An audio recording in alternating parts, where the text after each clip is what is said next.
All right, guys, I have the full semifinal events number 3 and event number 4 to share with you. These are both really challenging events. Let's jump right into event 3. As we kick this one off, the workout is 7 deadlifts, 5 power cleans, 3 push jerks, and you're going to repeat that AMRAP for 2 minutes, and then you'll rest 1 minute, a required rest. And we'll do that cycle 5 times. And of course, the score for event 3A, this is a 2-part workout. The score for event 3A is the amount of reps you're able to complete in those specific time frames. We follow it with a 1-minute rest, and then we will do max handstand hold in that 4-foot square box on the floor there. And we'll have 5 minutes to attempt that following that last minute of rest following the 5th round. All right. So I am already, I believe, into my second round or second set of this complex. I chose to break up my deadlifts. I'll talk about that in a minute, but I'm onto the power cleans. And one of the things I was noticing at this point was I was going much faster than I anticipated. I had this plan in my head of like, I am going to do a round every 50 seconds. So that'll get me through a round at the 50, another round by the 140, and then from 140 to 2 minutes, I will just get as many extra reps in as possible. You can see right now, I am already through 2 rounds at like the 2 or 1 minute and 15 mark. So I was moving much faster. I kept glancing at the clock. There was a clock up in front of me as well that I continued to glance at, even though there's a clock behind me. That's for the recording. And that was just to keep an eye on pacing. I wanted to just like, wow, know exactly where I was at in this workout. And on this first round, I mean, the first round was like 30 seconds. I was like, oh, I'm going way too fast. So just everyone calm down. That was my ultimate goal. Let's just calm down. I wanted to keep my heart rate under control because this is a workout that if you just go nuts, you can't recover. I get 1 deadlift, potentially had time for 2 deadlifts, but I was very happy with 3 rounds. And I was actually fairly nervous that I was moving too fast. All right. My judge was allowed to touch my barbell there. It was specific in the notes that a judge could touch that barbell. During this 1-minute break, and we won't watch every 1-minute break. This is the only one where I left at regular speed. The future 1-minute breaks will actually, we'll fast forward those. But what I did, I just sat there, closed my eyes, really worked on calming my heart rate down, allowing myself to recover, because this will no doubt increase my heart rate over each 2-minute segment. It's going to get, the heart rate's going to get higher and higher and higher. So what I wanted to do is just get everything to just really stay nice and calm during the break. And that's what I did. I mean, my heart rate, I have my watch going so I can see my heart rate, and it goes up and then it drops down significantly during those breaks, which is really nice. I chose to break up the deadlifts into 4 and 3. You see Mark Hutchison behind me. He's a 35-year-old athlete, just a tremendous athlete. I believe that he held 7s through the entire workout. I can do 7 deadlifts, guys. This is not a problem for me, and that's not the issue. I'm not necessarily worried about the fact that I can do 7 deadlifts. And I'm not even critiquing anyone that did 7 deadlifts. For me, I wanted to just manage my pacing and try to hit the exact same pace through the workout, start to finish. So it was 4 deadlifts, drop it, take a breath. 3 deadlifts, drop it, take a breath. You'll see this. Here's my 4th deadlift right there. Take 1 breath. It's just getting, a little less time under tension and managing my heart rate. Here we are in the cleans. Now, as I'm going through this second round, I'm realizing that I think I can get a full sort of round of this. So 7 plus 5 plus 3, I can do that every 40 seconds. And if I do that, I'm going to hit 3 rounds per 2-minute segment perfectly. So let's just give that a go. That's what I told myself. Give that a shot. And here we go. There. Now I have another 40 seconds to get through the 3rd round. I am dead on track, and I'm pretty sure I hold this pace precisely, except for round 5, where we'll get there. Got a little tired. Here's the last set of deadlifts in this 2-minute cycle. Honestly, chasing the cleans was just a little bit annoying. The plates were bouncy. don't have dead stop plates, but they're not bouncing around too much. But really, half of the battle on the clean is just getting back to the bar and getting in the right position. The jerks were totally fine. Really, I like jerks. So again, I'm heading back to the box. You'll see we start to skim forward here, just breathing, and then right back to it. That was a full minute rest there. This is round 3. You know, when we're doing deadlifts in a competition like this, you know, we don't have this amazing angle. So what I'm trying to do is show that my hips are open by squeezing my butt on every one of the deadlifts. If I just give my butt a little squeeze at the top, I think it shows a pretty clear lockout on deadlifts. So that's what we're always trying to go for, to give, you know, the video review team at HQ the opportunity to, you know, just make it easy for them. Make it really easy. Make sure the lockouts are good. You know, that's what I'm always trying to do. Gratefully, as I enter the second set here, right at the 40-second mark, gratefully, I've never had a score changed from HQ. I've never had a penalty. I've never had an adjustment. Well, that's not true. I had one adjustment one time when I entered a score incorrectly. I entered the total amount of bar muscle-ups in a workout instead of the total amount of reps in a workout. And HQ corrected that, thank God.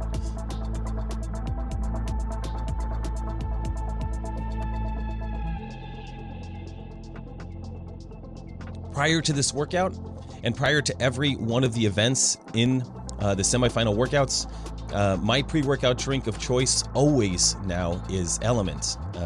I have found the benefits of salt before workout, after workout to be just absolutely awesome. And you know, when we're talking about like electrolytes, it definitely needs to be more than just salt. As I move my way out of the screen here, I'll roll myself back here, don't worry. But we need, it's not just salt for electrolytes, although salt is the most significant one of them. You know, we're looking for like salt, magnesium, and potassium. And you know, if I just had those raw ingredients, I could add them to water, but I am looking for something that is just as simple as that, with a good flavor, something that I can get down easily, and that's Element. And I have found that when I use Element as pre-workout, you know, basically fill a shaker bottle, and I drink half of it prior to a workout, half of it afterwards. So I'm actually adding sodium to increase my performance prior to the workout, and then of course those electrolytes to help recover after the workout. As you guys know, Element supports the channel. Just wanted to give them a shout out. If you are looking to up your game, try Element. You can go to my link, use my link to get 8 free sample packs with any order. It's drinkelement.com/Jason Grubb, DRINKLMNT/Jason Grubb. Here we are, working through the jerks. Again, on this set, I was done with it just before the 40-second mark. I'm tracking right on pace with what I want for this effort. Now, it's not easy. By far, it's really getting taxing as we're working our way through this. But it's only 2 minutes of effort, and that's one of the things I really liked about this event, was by having only 2 minutes of work, I knew I could keep a pace. I can do anything for 2 minutes. I mean, you know, it's just kind of the attitude I have. Like, it's only 2 minutes. I can do that. And before you know it, you are already in the spot where you only have a minute left. So here we are. We're at the 10-minute and 20-second mark. I've got 2 40-second segments done, 2 rounds done. I'm holding right on pace, and I'm very happy. I can't believe that I'm able to hold this pace. There was one competitor in my age division that held this pace. Shout out to Ryan Retke. He hit 227 total reps. I hit 225 total reps. I mean, just amazing effort by that guy. Appreciate that. He can move a barbell. Everyone in my division can move a barbell. So I was hoping that my effort here would be good enough, and I do believe it was. So, but well done, Ryan. To sneak in 2 extra reps. Brutal. Okay, so now we're moving into the last segment. This is the last round, and the fatigue was high. Fatigue was very high on this last round. You know, my heart rate was able to drop during the rests significantly, especially after round 1, after round 2. Round 3, the heart rate wasn't dropping quite as far, and between round 4 and round 5, my heart rate probably went from 155 beats a minute, maybe 160, and during the rest it might have dropped to like 130. But then we're right back into a pretty nasty heart rate zone here. I can feel myself slowing down. I know I'm not crushing the pace. I mean, I'm still going to get this first round done in under 40 seconds. That's what I was hoping for. Now we're moving into that second set, and you'll see the pacing starts to slow down here. Fatigue is really kicking in. Now it's just about grit. It's really about grit, and I look at myself here and I want to cheer myself on like, dude, you got this. You can go. You could just go. Just go. There's only a minute left. You got this. But the internal battle was, I am dying. I mean, you see Mark Hutchison in the background. I mean, we're all feeling it. We're all feeling it.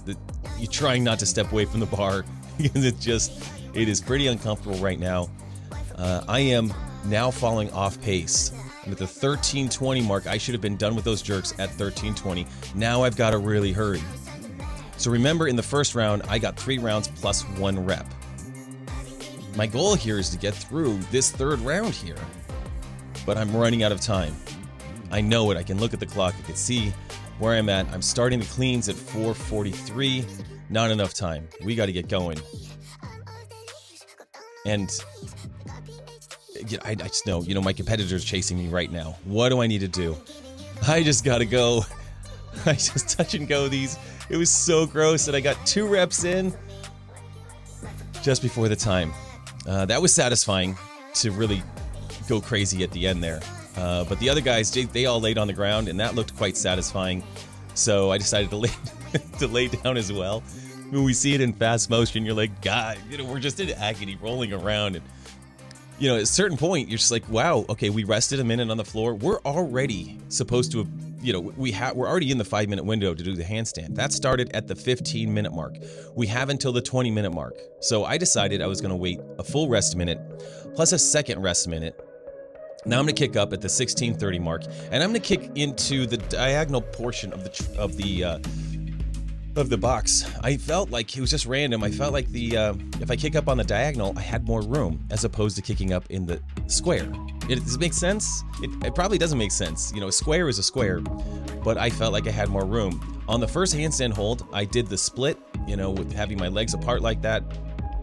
It looks awkward. It looks weird, but honestly, sometimes it helps me balance, the forward frontal plane and back plane. Is that what we call that backside? So it helps with that balance.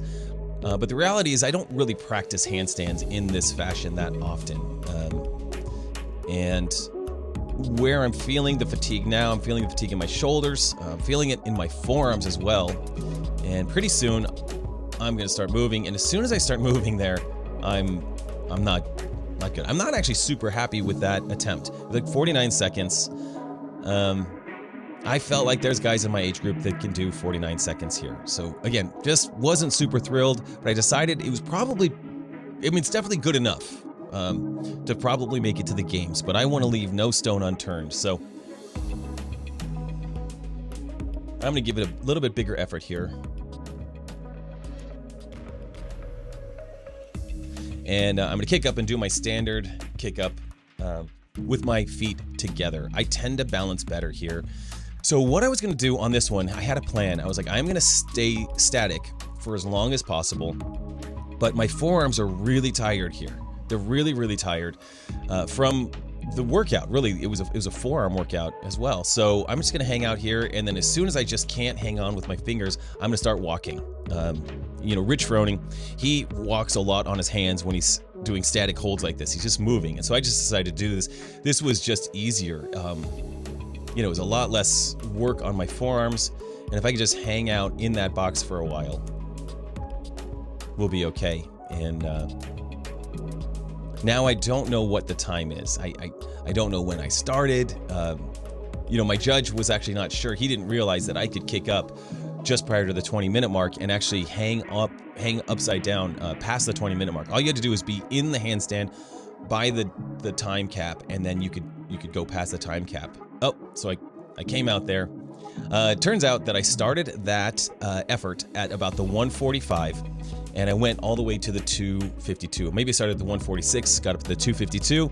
It was a great handstand. I felt good about this. Anything over a minute, I felt really good about.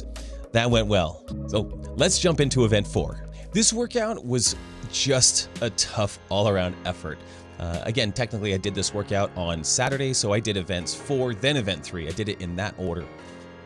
Really wanted to get this workout out of the way and thought that the barbell workout would be pretty taxing on the overall system, and definitely underestimated this workout. I think the entire world underestimated this workout. On paper, this thing shouldn't be that big of a deal. We start with 20 burpee box jump overs on a 20-inch box. So, that should be better, but honestly, the 20-inch box was tough, guys. It was actually a little bit tougher. We're so used to jumping high and over the box, but whatever. I would say that in this workout, I pushed these burpee box jump overs a little bit too much. Just moving faster than I need to move right here. The workout is not this buy-in, but I'm in this event with a couple of teenagers actually just off the screen. We're all going at the same time, and they move so fast. So I felt this pressure to move fast. I didn't get the memo that we should really pace this burpee part. Then what we're going to move into is goblet step-ups, rope climbs for a couple rounds, then goblet squats, then legless rope climbs, and that's where the workout really gets dirty. So here we go. It's a 70-pound kettlebell for these step-ups, and if this was a 95-pound front rack step-up, it would be hard. I think it'd be fatiguing and all that, but the fact that we have to hold this kettlebell in this front rack, this goblet position, made it incredibly challenging. I found that I couldn't breathe very well with the kettlebell on my chest. Like, that was kind of a constriction, having that up on my chest. My arms got tired really quickly, so we go from pushing off the ground to now doing this static hold, and it's just very uncomfortable. So anyway, we're going through this. It's a total of 20 reps. I don't remember if I broke up. Oh, I did. I broke up this first set. By the way, I did get clearance from HQ that you could set the kettlebell on the box during your rest if you wanted to. Otherwise, I was going to set it on the floor. It still makes me nervous. Anytime you do something that doesn't say specifically in the rules, like, like you can set the kettlebell on the box, but you get an email, you get it cleared from HQ. Still, I was nervous. I set it on the box just during the breaks on the step-ups only, but I did get that cleared. If you ever have a question before a workout, just text or send an email to HQ. Oftentimes, they'll get back to you. Now, rope climbs. I'm good at rope climbs. These aren't really a concern. But I will tell you that I'm good at rope climbs, and these rope climbs were not like, this wasn't like restful. And normally this would be, just a couple of rope climbs. This really isn't that big of a deal. And I think right here, I'm thinking to myself, oh, wow, this is harder than I thought. And I practiced this we got these workouts a week ahead of time. So I practiced half of the workout, 10 burpees, 10 step-ups, 1 rope climb, 10 goblet squats, 1 legless. All of that went just fine, but that was not an appropriate stimulus. It wasn't the same thing. Doing 20 reps with this kettlebell was incredibly fatiguing, and we'll talk about the panic that I felt along the way here. Right now, I'm just chipping away. I know that I got myself through 14 reps and then 6 reps. You'll see we actually didn't have to switch legs. You didn't have to on these step-ups, which is really cool. The two things that you want to make sure you do on step-ups, you want to make sure, or in box jumps, anytime you're stepping up onto a box in a competition, you want to make sure that you open your hips on the top clearly, very clearly there. You're standing up tall on the box. It could be easy to make these reps or get no rep here. So again, with HQ, with this camera angle, what I'm going for is just making sure that, one, I'm not wearing black shorts, I'm wearing gray shorts to make it more clear that my hips are open, I'm standing on top of the box. I think that's important, especially on the goblet squats, just to make it as easy for HQ as possible. And then the second thing I do is the way I switch my feet. I switch my feet on top of the box instead of on the ground. That's just another little trick. If you switch your feet on top of the box, you can just go down, touch a foot on the ground, bring it right back up, and then switch up on top of the box. It's kind of a little rhythm that I found. These rope climbs, again, I know that I'm telling myself like, wow, these are just a little tougher than I thought they would be. So okay. Now we are on to the goblet squats. And honestly, the squats felt great. I'm making sure I get nice lockout on the top, basically trying to get just that little bit of butt squeeze. Now, I have no idea why I decided to move as absolutely fast as possible on these squats. There's not necessarily a need to move this fast because it really jacked up my heart rate. I think actually the reason I was moving so fast is because the kettlebell was so heavy. It was actually more taxing to hold the kettlebell than it was to actually do the squats. So I just wanted to move through the squats fast so I didn't have to hold the kettlebell long, but then that also messed up my heart rate. My heart rate is super high. I believe I did, maybe I did 12. No, I must have done 14 and 6. Now I'm feeling all kinds of fatigue. Like, okay, I'm pretty good at legless rope climbs, but I'm really tired. And I just did this workout after a bunch of 35-year-olds did the workout, and they just, they make rope climbs look so easy. And there's one, got it done. Okay, that felt pretty good. But the fatigue level on these rope climbs is so high that I'm quite concerned about this situation. And what I do know is that this is one of the workouts that, the fact that I did it on Thursday on Saturday, it meant that I could retest it on Sunday if I wanted to. But the amount of pain I was feeling right now, I just told myself there is no way, I do not want to retest this workout. So I got some work to do on my rope climb technique. I think there could be a little more kipping in there. The teenager is getting in the screen a little bit here on the side, and she was really good at kipping her way up those rope climbs. I was really impressed. So to take some tips there, probably work on that rope climb a little bit. Because rope climbs under fatigue, it's a good skill to be able to do. So we're back to these goblet squats. Again, on something like this, you want to make sure you're hitting depth and you're making that super clear for your judge, making it super clear for the staff at HQ that reviews the videos. Just found out yesterday the leaderboard is finalized. Actually going to the games again, it's official. I won semifinals, I won quarterfinals, totally unexpectedly on all of those. On this last set of goblet squats, I broke it up 3 times. Went 9 and 6, and now I'm going for 5. I'm not tired from the goblet squats. That's not the issue. The issue is I'm trying to find some sense of recovery so that I can get to the rope climbs and have something left. This is very concerning. I'm very, very concerned right now about how I'm feeling going into this rope climb. I'm not confident. I'm not feeling great. I'm dead tired. So this rope climb is max effort, guys. This is a max effort rope climb right here for me. Like I touched the black. All we had to do was touch the black, but I wasn't sure if it would be super clear in the video. So I did one more pull there. And now I'm just thinking like, I can't do a rope climb now. I can't do one. I have to wait. If I fail a rope climb, I won't finish this workout. So let's say we're at the 8:25 mark, something like that. By the way, Rich Froning is done with the workout already, like in this time frame. Some of the 35-year-old athletes were amazing. So I'm standing here, I'm just looking at the clock thinking, I have to wait. I'm not ready. If I miss this rope climb and I won't be able to do another one for at least a minute. And now I'm burning up all the time. Now this is just everything I got. This is everything. I just gotta touch it. I got it. All right. I got it and I didn't die. Whew, that felt good. Now I'm gonna hurry over here and I'm just gonna explode and speed my way through these burpees just absolutely as fast as possible. I'm gonna tear these up. That was at least the thought I had in my head. And then I got there, and as I'm working into these, just one at a time, I think right around rep number 4, what I feel like is I'm gonna die. I am gonna die. I can't go faster. I cannot go faster right now, and I want to. I want to go so much faster. This is it. And this is not a terrible pace. it's not a terrible pace on burpee box jump overs at the end of a workout, but I really, this is it. This is the last bit for the day. I get to just go and, recover the rest of the day. So send it. Let's go. I got people cheering for me and I'm getting so tired. The pain is so high right now. If you did this workout, right now, you're dead.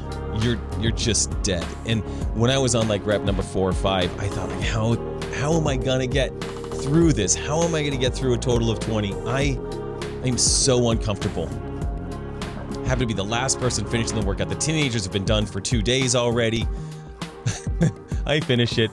I lay down, and it's just pure death. So that was event 4. That was the toughest test of all of the tests, in my opinion. They were all very difficult, and I loved quarterfinals, I loved semifinals, I loved the tests. I didn't really like the shuttle runs, but now looking back, I understand why we did so many shuttle runs. I understand that event 1 in semifinals was kind of a throwback to the 333, so that actually makes it a bit more fun in retrospect. I'm really excited to be going back to the CrossFit Games. All I wanted to do was just qualify. I just battled like crazy and fought like crazy just to try to get a qualifying spot. That's all I'm going for. And I was lucky enough to put myself in a position where I'm first place. It's going to put me in a good first heat, but honestly, besides that, there's nothing special about getting first place in one of the online qualifiers. It's just in my first heat, I'll be in the center. That's nice. I'll have the top guys around me. It's never a given that I'm gonna make it to the games. This is my 5th appearance in a row. That feels great. I love that, but it's no guarantee. So the fact that I get to go back is just an honor. And I'm also grateful because I already booked a spot in the RV park at the games. So I was either going to be a spectator or I was going as an athlete and then a spectator. Because I go there, I love to compete. I love that we finish on a Thursday and then get to be fans of the sport for the rest of the weekend. So it's a good time. Thank you for watching. Thank you to Element for supporting the channel, and we'll see you next time. Remember, your best years are ahead of you. Get bolder, not older.